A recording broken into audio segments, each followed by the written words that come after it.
orang sariawan kok bisa larinya ke HIV. Jadi lesi rongga mulut itu termasuk klasifikasi ya dari simptom atau gejala orang yang menderita HIV. Karena perlu digarisbawahi ya teman-teman, HIV itu tidak menular ya dengan Melalui kita itu bersalaman, kita itu berpelukan. Kita harus aware ya. Karena pasien ini tidak mengaku, kitalah yang harus aware.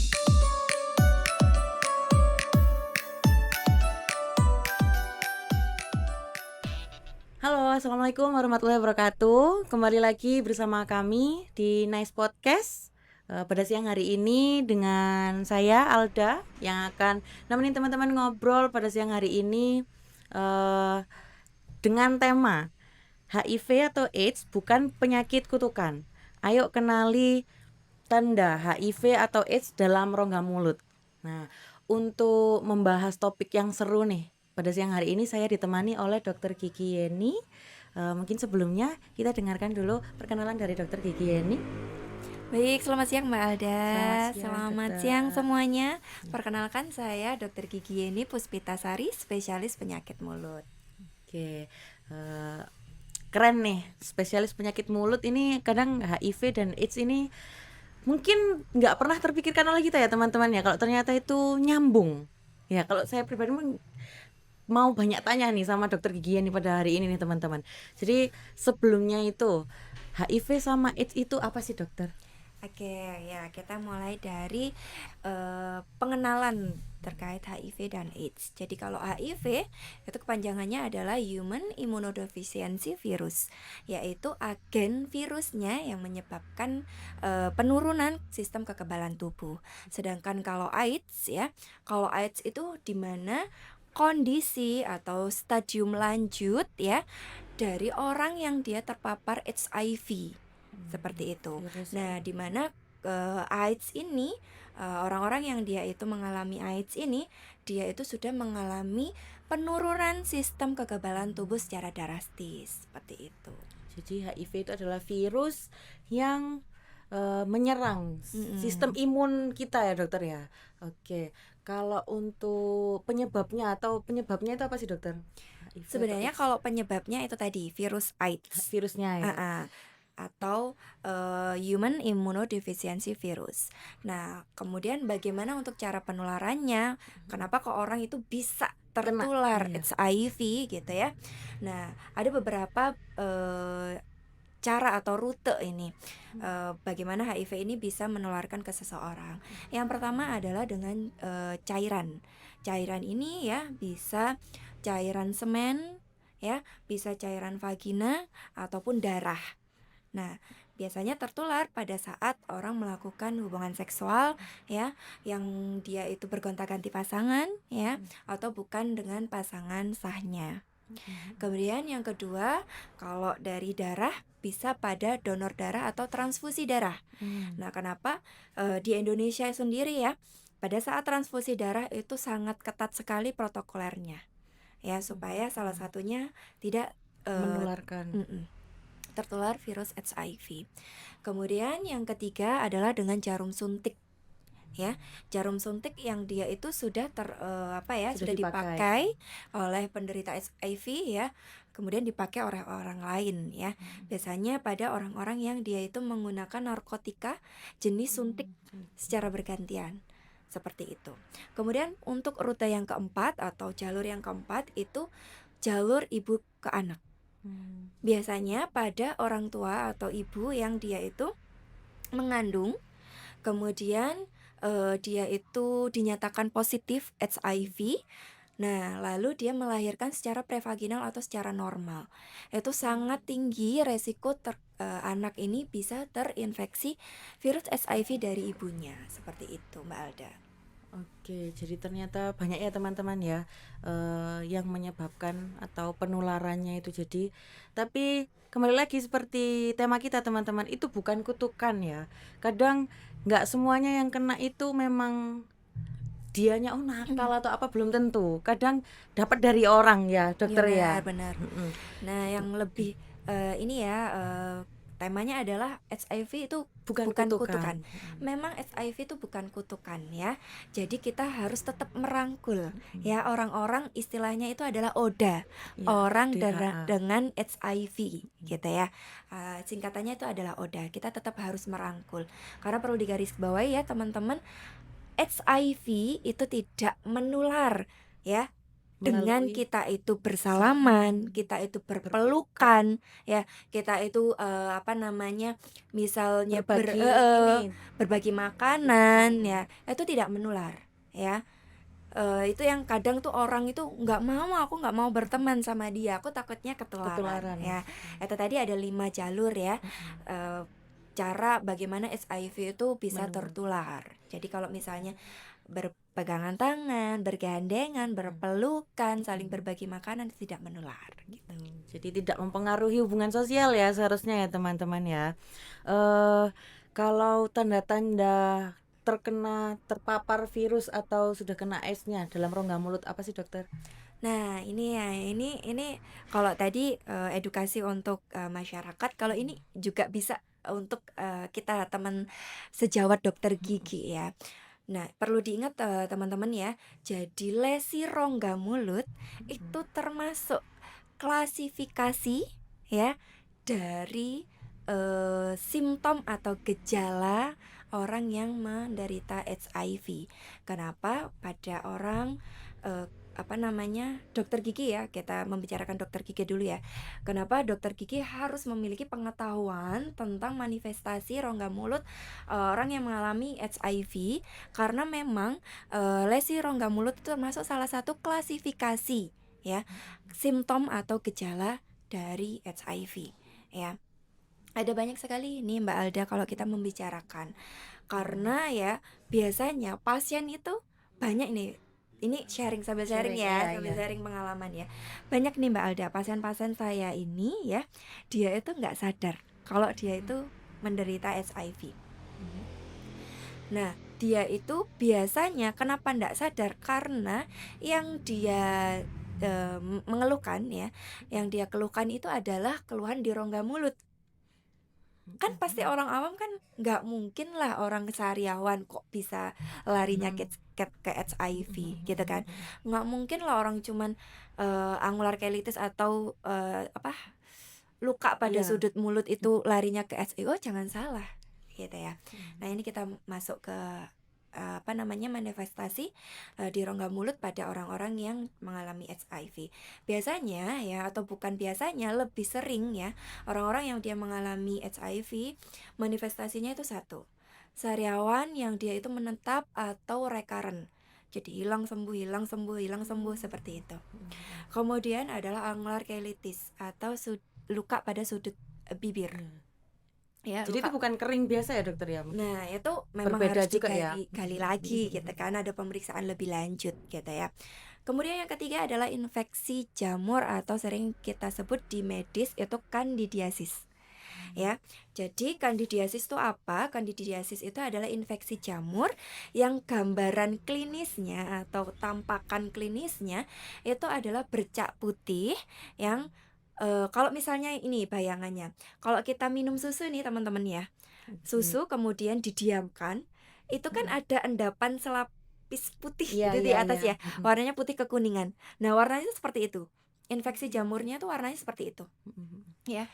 Dia itu bisa dikerok ya, tapi ketika kita kerok dia menimbulkan daerah kemerahan dan gak berapa lama lagi dia akan kembali lagi. Nah itu ciri khas ya. Ciri khas yang kedua itu infeksi jamurnya itu biasanya menyeluruh sampai rongga mulut hingga ke orofaring atau pangkal tenggorokan ya, seperti itu. Kemudian yang keempat itu ada oral hairy leukoplakia Mbak Alda. Apa itu oral hairy leukoplakia? Jadi bercak putih yang dia itu khasnya berada di lidah samping. Jadi kalau tadi kandidiasis itu semua rongga mulut ya, baik mukosa bukal atau lidah atau gusi atau pangkal tenggorokan. Tapi kalau oral hairy leukoplakia ini khasnya ada di lidah bagian samping kanan kiri dan bentuknya itu seperti rambut warnanya putih. garis gitu ya Mm-mm, dokter, dan sama putih. benar. Namanya oral hairy leukoplakia. Dan ini nggak bisa dikerok, nggak bisa dikerok. Walaupun disikat ya, dibersihkan dengan kasar, dia nggak bisa dikerok. Kayak gitu. Kemudian yang kelima itu ada yang namanya linear gingival erythema. Jadi kasnya itu pada pinggiran gusi nih ya. Ini kan gigi nih, ini kan Ya. gigi, ini kan gusi. Ya. Nah, pada gusi yang bentuknya seperti U terbalik itu kemerahan. Itu namanya margin gingiva nih Mbak Alda. Jadi ada kemerahan di sekitar margin gingiva. Itu ciri khasnya.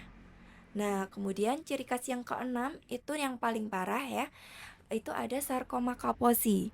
Apa sarkoma kaposi itu? Yaitu keganasan ya yang seringkali dialami oleh orang yang mengalami HIV sudah stadium akhir atau orang yang mengalami AIDS ya di stadium akhir. Itu merupakan suatu keganasan atau kanker yang warnanya itu jadi bentukannya itu seperti daging ya, yang dia itu biasanya atau seringkali ditemukan di langit-langit.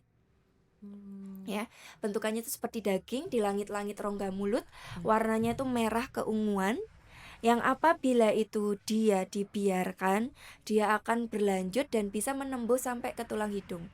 Sampai keluar berarti bisa Sampai dokter ya? menembus seperti itu. Jadi menyebabkan destruksi tulang atau kerusakan pada tulang di atasnya.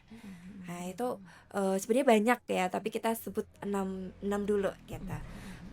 Macam-macam manifestasi pada orang yang menderita HIV. Oke. Mungkin dari 6 itu tuh banyak ya teman-teman ya, dari sariawan yang giginya Luka bibirnya pada luka sudut yang di sudut bibir. bibir itu, ada putih yang di atas atau bisa sampai ke seluruh rongga mulut dan lain sebagainya, di lidah ya. Kadang misalnya nih dokter, kalau saya sariawan lama dokter, atau sembuh sariawan lagi, tapi kan belum tentu saya HIV nih Tapi dokter. parno gitu Iya ya. gitu. Aku sariawan lama ya kok jadi takut gitu. Sebenarnya kalau dari 6 yang paling utama tadi nih dokter, ada nggak sih yang paling khas gitu, yang paling penting kalau harus kita waspadai kalau ada gejala itu gitu dokter? Oke. Jadi ciri khasnya yaitu tadi ada oral hairy leukoplakia. Itu biasanya pada pasien-pasien HIV yang dia itu mengalami infeksi sekunder ya, terinfeksi virus Epstein-Barr virus. Kemudian ada yang tadi sarkoma kaposi, itu khas banget di rongga mulut. Tapi sebenarnya itu kembali ke diri kita nih teman-teman ya. HIV itu enggak yang serta-merta kita oh aku sariawan ini nih berulang, atau sariawan oh aku sering luka di root terus aku jangan-jangan HIV. Enggak juga ya. Kembali lagi ada beberapa prosedur ya yang apa namanya dibutuhkan, pemeriksaan yang dibutuhkan untuk kita menegakkan apakah seseorang itu HIV atau tidak. Karena gini ya, ini sambil sharing ya Mbak Alda ya. Orang-orang ya yang biasanya dia itu kan tadi kan penularannya salah satunya melalui hubungan seksualnya. Orang-orang yang dia memiliki kebiasaan menyimpang gitu ya terkait hubungan seksual itu seringkali tidak mengaku. Ya, seringkali tidak mengaku. Nah, kita sebagai dokter gigi nih ya, kita harus aware ya. Karena pasien ini tidak mengaku, kitalah yang harus aware. Apakah ciri-ciri pasien yang di rongga mulut ini dia mengarah ke HIV apa tidak? Gitu ya. Nah, kita ini lagi, kita melakukan pendekatan ya. Kita melakukan apa namanya? Pendekatan interpersonal kepada pasien supaya pasien ini bagaimana bisa mengaku kalau dia itu mengalami atau dia memiliki kebiasaan itu. Karena apa Mbak? Karena kita tidak bisa serta-merta ini kelihatannya HIV, aku harus cek lab, nggak bisa, harus melalui persetujuan pasien. Nggak mungkin kan kalau misalnya pasien nggak setuju kita tetap harus melakukan Kita itu kan tes. tidak ya. Jadi kita harus melakukan pendekatan interpersonal kepada orang-orang yang kita curigai mengalami HIV ya. Kemudian ketika pasien itu sudah percaya, pasti pasien akan mau Mhm. ya, apa namanya, Mengikuti mengikuti saran. saran kita. Ya Arahan. ada beberapa pemeriksaan ya, terkait, untuk mendeteksi HIV, salah satunya adalah, cek antibodi HIV 1 dan 2 ya. Kalau misalnya itu positif, berarti orangnya itu dia, bisa dinyatakan positif HIV. Tapi tidak berhenti di situ nih, Mbak. Mmm. Kita juga, harus memeriksa CD4-nya. Tadi kan HIV menyerang sistem kekebalan tubuh. Salah satunya adalah sel CD4. Jadi kita harus cek CD4-nya ya. Kalau misalnya dia sudah di bawah 200 ya, maka wajib seseorang itu konsumsi ARV, seperti itu. Jadi itu yang nanti ada tahap-tahapnya, seperti itu, Mbak. Pemeriksaan lebih lanjut, Lebih lanjut, pengobatan lebih lanjut ya dokter ya? Jadi jangan, parno dulu, tanyakan ke diri kita apakah kita, me Memiliki kebiasaan heeh, yang kebiasaan itu, dulu. atau mungkin kita, melalui yang 5 rute Iya. tadi ya, itu bisa dikembalikan ke diri kita dulu, gitu. Tapi mungkin kalau teman-teman ada yang parno nih dokter, Mmm. misalnya dia sadar dan mengakui bahwa kayaknya aku punya kemungkinan dari 5 ini nih Mhm. jalannya, dan kok ada tanda-tanda, mungkin, teman-teman bisa apa nih dokter? Deteksi dininya gimana dokter? Nah, jadi, di sini ya, Mbak, kita membahas tentang tahapan virus HIV. Jadi untuk tahapan yang pertama itu, jadi HIV itu memang nggak seperti herpes, nggak seperti cacar yang misalnya kita Langsung muncul? heeh, seminggu kemudian langsung muncul Mhm. gejalanya, tidak ya. Jadi memang HIV ini dia, window period atau, waktu virus ini menimbulkan gejala memang cukup lama ya. Ada yang pertama itu tahap, atau fase akut ya. Tahap yang pertama itu fase akut. Biasanya pada fase akut ini dia membutuhkan waktu kurang lebih itu 4 minggu hingga lebih, 4 minggu lah ya. Ada gejalanya juga nggak langsung, gejalanya itu flu-like syndrome.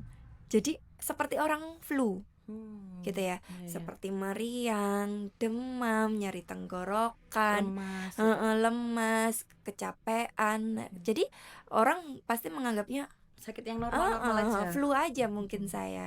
Jadi tahapan akut ini, sering disebut dengan flu-like syndrome karena memang gejalanya seperti orang influenza. Nah, kemudian masuk nih ke tahap kedua, tahapan kronis. Nah, tahapan kronis ini butuh bertahun-tahun baru bisa menimbulkan gejala, seperti itu. Tapi sebelum menimbulkan gejala, biasanya seseorang itu sudah mengalami, tanda atau alarm. Apa alarmnya? Biasanya orang itu nafsu makan berkurang. Menurun. Kemudian ada yang namanya Cushing syndrome. Cushing syndrome kurang dari 10% atau penurunan berat badan kurang dari 10% ya. Secara Jadi tiba-tiba ya dokter? secara tiba-tiba, Drastis. drastis seperti itu. Baru nanti diikuti gejala-gejala lainnya seperti tadi yang sudah saya sampaikan, kandidiasis atau infeksi jamur, kemudian ada oral herilekoplakia hingga apa, Kaposi sarkoma tadi, Mmm. gitu. Oke, jadi kalau misalnya nih dokter sudah kita deteksi dini, terus mungkin sudah cek lab mungkin dokter, Nah, terus ya. ternyata positif nih dokter. Nah, pengobatannya itu tahapannya gimana aja dokter? Apakah bisa sembuh atau gimana? Nih, Oke. mungkin Jadi ini ya untuk teman-teman yang mungkin, apa namanya, mengidap HIV ya, di sini memang HIV itu tidak bisa sembuh. Yang ada adalah kita bisa mempertahankan, sistem pertahanan tubuh itu sehingga kita bisa seperti apa ya, bertahan orang untuk normal, menjalani kegiatan, seperti orang normal, seperti itu. Jadi, ketika misal ada seseorang yang dia itu sudah dicek ternyata positif. gitu. Nah, itu bisa kita arahkan ya ke rumah sakit. Biasanya orang seperti itu tuh nggak bisa langsung nerima. Iya. Ada denialnya. Nggak mungkin kok aku. Mhm. Aku loh, mungkin dia ngerasa nggak ngapa-ngapain gitu ya. Atau mungkin dia ngerasa aku baru sekali nyoba kok gitu ya. Misal dengan pacarnya Mhm. atau siapa gitu ya. Aku baru sekali nyoba kok, masa iya aku langsung Langsung kena. kena gitu kan. Nah, orang-orang seperti itu biasanya denial. Mhm. Nah, kita ya sebagai teman dekat ya, atau mungkin kita sebagai tenaga Kesehatan. kesehatan ya, kita bisa mengarahkan ya saudara atau teman kita itu atau keluarga kita ke rumah sakit. Karena di rumah sakit tuh pasti ada layanan konsultasi ya, layanan konsultasi khusus untuk pasien yang dia itu dinyatakan positif HIV ya. Di dalam konsultasi itu pasti akan ada mediasi dulu ya, bagaimana supaya pasien itu menerima keadaannya, karena itu sangat penting untuk keberlanjutan hidupnya. Ketika pasien itu sudah bisa menerima keadaannya, pasien itu akan bersedia untuk mengkonsumsi yang namanya ARV atau antiretroviral, obat antiretroviral seperti itu. Jadi ada tahapannya, itu kita bawa ke konsultasi dulu ke rumah sakit terdekat, kemudian baru kita berikan obat ARV itu. Oke, jadi seperti itu ya teman-teman ya. Banyak sekali ternyata penyebabnya, penularannya, dan ciri-cirinya itu bagaimana sudah dijelaskan oleh dokter Yeni ya teman-teman ya. Yang jelas kalau memang teman-teman sekarang yang paling penting komitmen juga ya dokter ya, kembali lagi komitmen juga. Kalau memang sudah disadari saya pelaku yang mungkin beresiko, ya mungkin teman-teman bisa lebih sering-sering screening mungkin ya dokter ya, Benar. screening secara berkala. Kembali lagi bahwa HIV itu bukan kutukan, jadi kalau memang dirasa ada gejala lebih baik cek ya dokter ya, lebih baik cek, dan kalau ketahuan itu kita bisa segera melakukan penanganan secepatnya ya dokter. Jangan Iya. sampai terlambat ya. Jadi jangan sampai kita udah muncul nih gejala-gejala yang ada di tubuh kita, kita baru periksa gitu kan. Lebih baik kan ketika Sedini mungkin ya dokter. sedini mungkin. Mungkin kita pelaku atau mungkin kita pernah melakukan sesuatu dan kita sadari resiko yang akan kita terima, ya lebih baik screening tadi ya. Screening gitu. Dan mungkin teman-teman nggak usah mungkin malu kalau denial tadi ya, malu, takut tidak diterima oleh masyarakat, mungkin seperti ya dokter. Jadi kalau misalnya untuk masyarakat nih dokter, kalau ada teman atau saudara terdekat kita yang kena gitu, gimana nih dokter tipsnya biar nggak membuat menarik diri dari kehidupan sosial gitu dokter? Iya, kadang kan memang dari orang-orang ODA gitu ya, orang-orang yang terinfeksi HIV itu, dia itu ketika dinyatakan positif ya, dia akan cenderung menarik diri terhadap pergaulan. Mungkin ini kita bicara ODA dulu ya. Mungkin bagi teman-teman yang saat ini menderita HIV, kalian nggak usah minder dulu ya. Pun kalau misalnya kalian saya nggak pede dengan lingkungan sekitar saya, nggak apa-apa, carilah komunitas yang mendukung kalian. Sekarang banyak sekali ya komunitas-komunitas penyintas HIV ya, di situ juga programnya positif-positif ya. Jadi kalau di Surabaya itu ada yang namanya komunitas Mahemeru, Mbak Alda. Jadi memang isinya itu komunitas orang-orang yang dia mengidap HIV. Jadi kegiatannya positif gitu ya. Dia sharing kepada teman-teman, saling mendukung, ya pokoknya kegiatan positif. Nah kemudian untuk masyarakat nih, kalau masyarakat tahu keluarganya, saudaranya, atau mungkin tetangganya atau temennya yang dia itu mengidap HIV, tolong jangan dijauhi ya, karena memang itu bukan penyakit yang menular kalau kita tidak coba-coba untuk terjun gitu ya. Nggak usah menghindar ya, nggak usah kalian itu kalau biasanya kalau di daerah itu diasingkan gitu ya. Iya. Jadi kayak aduh aku nggak mau gitu ya, jangan itu gitu ya. nakal itu gitu biasanya Gitu dokter, ya. ibu-ibu Siapa apa sih yang mau bapak-bapak. gitu ya. Semua orang tuh pasti bisa berubah gitu ya. Jadi kita saling mendukung aja dan tetap senormalnya aja gitu hubungan sosial kita dengan orang-orang yang mengidap HIV. Oke, mungkin untuk teman-teman yang tidak terpapar nih, mungkin tidak terjun, bukan pelaku, apa sih tipsnya dokter agar terhindar dari HIV itu dokter? Yang pertama ada istilahnya be fight, setia gitu ya. Bagi teman-teman yang sudah punya pasangan, khususnya yang sudah menikah ya, tolong setia pada pasangan masing-masing. Jangan coba-coba untuk nyeleweng kanan kiri seperti itu ya. Yang kedua ya, ketika kita mau transfusi darah atau donor darah, pastikan ya prosedurnya itu steril semua ya, alat-alatnya itu steril semua. Harus. Heeh.